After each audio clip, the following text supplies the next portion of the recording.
This question is from CBSE 2025 physics examination. The statement of the problem is a laser beam of wavelength 500 nanometers. Wavelength is 500 nanometers and the power is 5 milliwatts. इसको अभी हम लोग 500 into 10⁻⁻9 metres लिख ले रहे हैं और इसको 5/1000 वाट्स लिख लिया. Strikes normally on a perfectly reflecting surface. अब ये लेज़र बीम जो है एक रिफ्लेक्टिंग सरफेस पर स्ट्राइक कर रही है. Of area is 1 millimeter square. It rebounds back from the surface. Find the force exerted by the laser beam on the body. हम लोगों को force exerted by the laser beam on the body ये calculate करना है.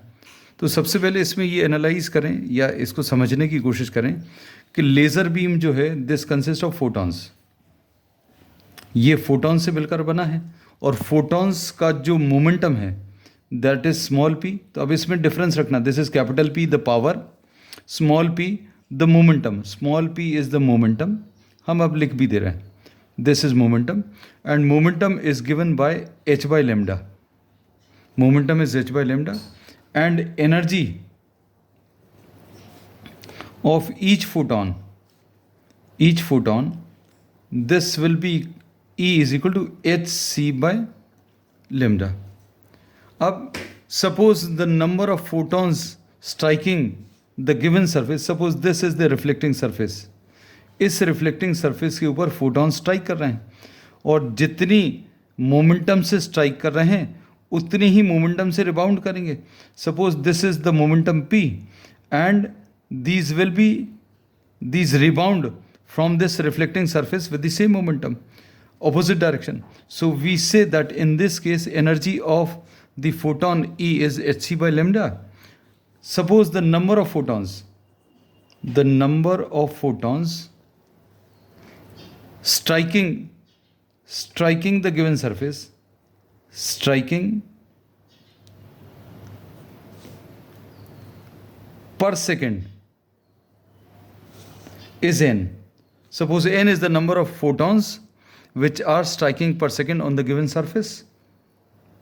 अब total energy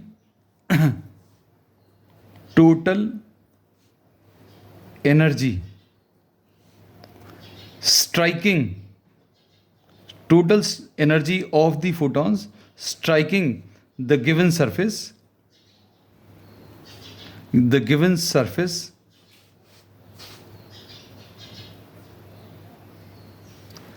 per second will be equal to energy of one photon. अब total energy इसके ऊपर कितनी स्ट्राइक कर रही कैसे निकालेंगे? कह लें energy of one photon into number of photons striking per second, photons per second. अब total energy which is striking the given surface per second, total energy striking the given surface per second, ये power हो जाता है. So this is nothing else but the power.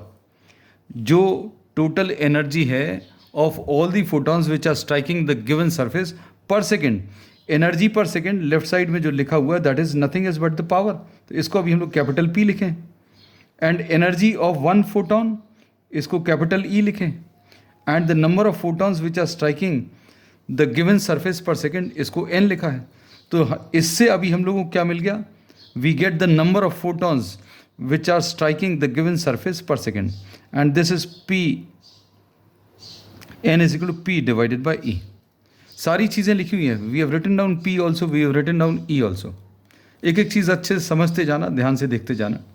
अब इसके बाद photons यहाँ पर स्ट्राइक कर रहे हैं और उसी मोमेंटम से रिफ्लेक्ट बैक हो रहे हैं. तो इनिशियल मोमेंटम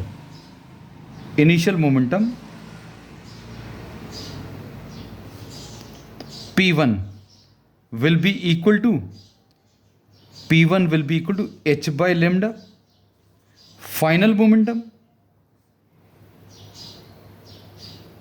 फोर्स निकालना तो अभी हम लोग मोमेंटम का यूज करना ही पड़ेगा because force is nothing else but rate of change of momentum delta P by delta T. हम लोग ये ही निकालने की कोशिश कर रहे हैं दिस स्मॉल p. तो final momentum p2, this will B minus h by lambda. ये माइनस साइन क्यों लगाया? क्योंकि जिस मोमेंटम से ये स्ट्राइक कर रहे हैं उसी मोमेंटम से ये बाउंस बैक करेंगे. तो change in momentum delta p, this will be equal to p2 minus p1. और ये कितना आ जाएगा? Minus h by lambda final momentum minus initial momentum. और ये सॉल्व करने पर कितना? माइनस 2h बाय लेमडा आ जाएगा. अब इसके बाद हम लोगों को we are just interested in the magnitude of the change in momentum. So magnitude of the change in momentum will be 2h by lambda. ये लिख लिया. अब टोटल फोर्स अगर अभी हम लोग निकालना है, the total force exerted by all the photons, exerted by the photons, ये कैसे मिलेगा? This will be total change in momentum, total change in momentum. इसको total change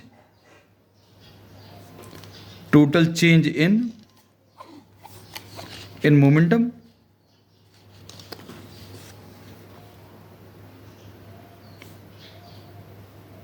momentum divided by delta T.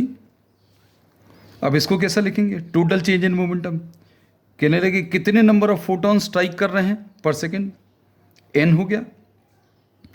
एक फोटॉन के strike करने में change in momentum को अभी हम लोगों ने क्या लिखा है? Delta P. This is the change in momentum for one photon.